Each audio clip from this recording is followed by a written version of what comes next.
Ladies and gentlemen, welcome to another video. In this video, we're going to be talking about how to get AliExpress Mother's Day saving deals in 2026. So let's get straight into the video.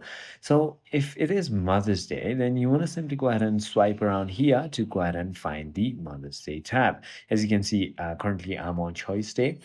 So to get the best AliExpress Mother's Day saving, you should combine site-wide promos with Choice Day discounts, typically offering up to 60% to 70% off, while the official Mother's Day sale period often runs from late April to May 26 to 28.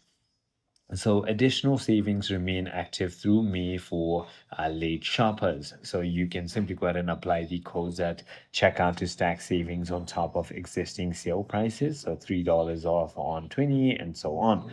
I hope this video I hope this video clarifies everything for you. If you have further more queries, feel free to comment down below and I'll see you on the next one.